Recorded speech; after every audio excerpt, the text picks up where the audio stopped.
தமிழ்நாட்டில் அதுவும் கள்ளக்குறிச்சியில் கிட்டத்தட்ட 35 பேர் இறந்துருக்காங்க. இவங்க யாருமே இராணுவத்திலேயோ இல்லை வெடிகுண்டுனாலேயோ சாவலை. இவ்வளோ பேர் செத்ததுக்கு காரணம் கள்ள சாராயம். கிட்டத்தட்ட 100கணக்கான மதுப்பிரியர்கள் மருத்துவமனையில் அனுமதிக்கப்பட்டிருக்காங்க. அந்த கள்ளக்குறிச்சியில் நடந்தது என்ன அப்படின்னு சொல்லி தான் இந்த வீடியோவில் பார்க்க போகிறோம். ஸோ இந்த வீடியோ ஸ்கிப் பண்ணாமல் ஃபுல்லாக பாருங்கள். நம்ம சேனலை இது வரைக்கும் சப்ஸ்கிரைப் பண்ணலாம், சப்ஸ்கிரைப் பண்ணிக்கோங்க. இந்த மாதிரி லாட் ஆஃப் யூஸ்ஃபுல் இன்ஃபர்மேஷன் நம்ம சேனலில் வரும். இப்போ வாங்க இந்த வீடியோக்குள்ளே போகலாம்.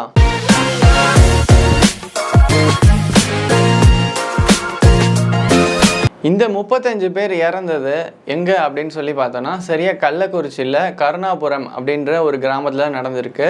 பொதுவாகவே கள்ள சாராயம்னா ஒரு காட்டுக்குள்ளேயோ இல்லை ஊருக்கு ஒதுக்குப்புறமாவோ ஏதோ ஒரு இடத்துல கள்ள சாராயம் அதிகமாக விற்கப்படும். அதனால் காவல்துறையினால் சுலபமாக கண்டுபிடிக்க முடியாது. ஆனால் இந்த வாட்டி பார்த்தீங்கன்னா இந்த 35 பேர் கள்ள சாராயம் விற்கப்பட்டது எங்கன்னா ஒரு கிராமத்துக்கு நடுவுலே நடந்திருக்கு.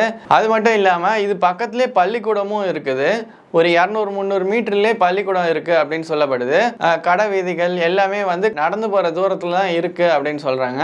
இப்போ நீங்கள் புகைப்படத்தில் பார்த்துட்டு இருக்க இந்த வீட்டில் தான் தேவையான பொருட்கள்லாம் வச்சு காய்ச்சிருக்காங்க. இப்போ இந்த வீட்டை சுற்றி நிறைய வீடுகள் இருக்குது. அப்படியே அந்த வீட்டுக்கு எதிர்த்தாப்புல இருக்க இந்த கொட்டாயில தான் வச்சு கள்ளசாராயம் விற்றுருக்காங்க. இந்த கொட்டாய்க்குள்ளே பார்த்தோன்னா ரொம்ப சாதாரணமாக ஒரு கட்டில் தான் தெரியப்படுது. மற்ற எல்லா பொருட்களையும் எடுத்துட்டாங்க. ஆனால் இந்த வீட்டை சுற்றி நிறைய சாராய பேக்கெட்கள் சர்வசாதாரணமாக பார்க்க முடியுது. சரியா ஜூன் 18ஆம் தேதி இரவு கள்ளசாராயம் விற்கப்பட்டிருக்கு. இந்த 18ஆம் தேதி குடித்த எல்லாருக்குமே பயங்கரமான பாதிப்பு ஏற்பட்டிருக்கு. அதுவும் பிரவீன் ஒருத்தர் நைட்டு 11 மணிக்கு குடிச்சிருக்காரு. 12:30-1 மணிக்கெலாம் அவருக்கு பயங்கரமான வயிறு வலி. உடனே ஹாஸ்பிட்டலில் போய் சேர்த்துருக்காங்க. அவர் சிகிச்சை பலன் இல்லாமல் காலைல உயிர் இழந்துட்டாரு. இவரை தொடர்ந்து அடுத்தடுத்து பல பேர் உயிர் இழந்திருக்காங்க. அதுவும் குறிப்பிட்டு சொல்லணும்னா இந்திரா, மணி, கிருஷ்ணா அப்படின்ற 3 பேரும் ஹாஸ்பிட்டலில் சிகிச்சைக்காக அனுமதிக்கப்பட்டிருக்காங்க. அவங்க 1 மணி நேரத்திலே 3 பேரும் அடுத்தடுத்து இறந்துருக்காங்க. ஒரே வீட்டில் 3 பேர் உயிரிழப்பு அப்படின்றது மட்டும் இல்லாமல் ஒரே கிராமத்தில் 30க்கு மேற்பட்டவங்க ஏற்கனவே இறந்துட்டாங்க. இப்போ நீங்கள் பார்த்துட்டு இருக்க இந்த இடத்துல தான் எல்லாரோட உடலையும் அடக்கம் பண்ணுறாங்க. அதுவும் ஒரு 10 வயசு இருக்க பொண்ணு தன்னோட பெற்றோரை இழந்துட்டு அழுதுட்டு இருக்க கோர காட்சியெல்லாம் பார்க்க முடியுது.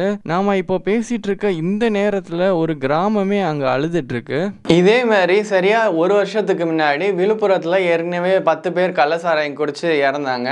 அவங்களுக்கு அரசாங்கத்திலேருந்து ஒரு சில அமௌண்ட் கொடுத்தாங்க. அதே மாதிரி இந்த வாட்டியும் ஒவ்வொருத்தருக்கும் இறந்தவங்களுக்கு 10 லட்ச ரூபா அறிவிச்சிருக்காங்க அரசாங்கம். இந்த சம்பவம் விழுப்புரத்தில் திரும்பி நடக்கலைனாலும் விழுப்புரத்துலேருந்து ஜஸ்ட் ஒரு மணி நேரம் பயணத்தில் இருக்கிற கள்ளக்குறிச்சியில் தான் நடந்திருக்கு.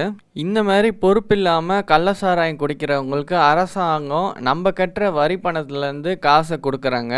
இப்படி காசு கொடுக்கறது சரின்னு நினைக்கிறீங்களா? அதே மாதிரி இந்த காசு கொடுக்கறதுனால அந்த குடும்பம் வாழ்ந்துருமா அப்படின்ற ஒரு கேள்வியும் இருக்குது.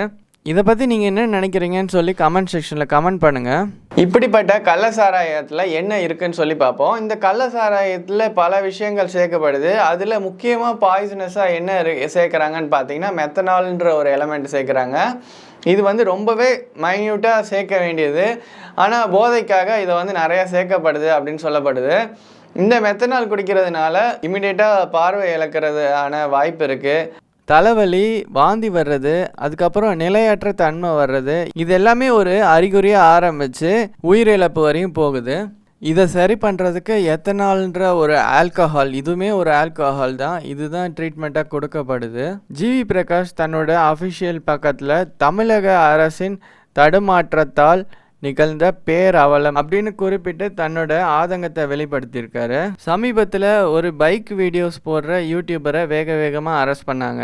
அதுக்கப்புறம் வலைதளங்களில் அவதூறு பரப்புறதா ஒருத்தரை வேகமாக அரெஸ்ட் பண்ணாங்க. ஆனால் இப்படிப்பட்ட கள்ளசாராயம் விற்கிறது அரசாங்கத்துக்கு தெரியாதா? ஒரு ஊருக்கு நடுவில் கள்ளசாராயம் வச்சு விற்றுருக்காங்க, அதுவும் போலீஸ்க்கு தெரியாதா அப்படின்னு எல்லாரும் கேட்குறாங்க. நீங்கள் என்ன நினைக்கிறீங்க? இது அரசாங்கத்தோட தவறா இல்லை காவல்துறையோட தவறா? சாராயம் குடிக்கிறது தப்பு, அதேமாரி இந்த கள்ளசாராயம் குடிக்கிறதும் தப்பு தான் அப்படின்னு எல்லாருக்கும் தெரிஞ்சும் குடிக்கிறாங்க. இதை பற்றி நீங்கள் என்ன நினைக்கிறீங்க அப்படின்னு சொல்லி கமெண்ட் செக்ஷனில் கமெண்ட் பண்ணுங்கள். நம்ம சேனலை இதுக்கும் சப்ஸ்கிரைப் பண்ணலாம், சப்ஸ்கிரைப் பண்ணிக்கோங்க. இன்னொரு நல்ல நியூஸோட உங்களை சந்திக்கிறேன். Until then, bye from Ashwant.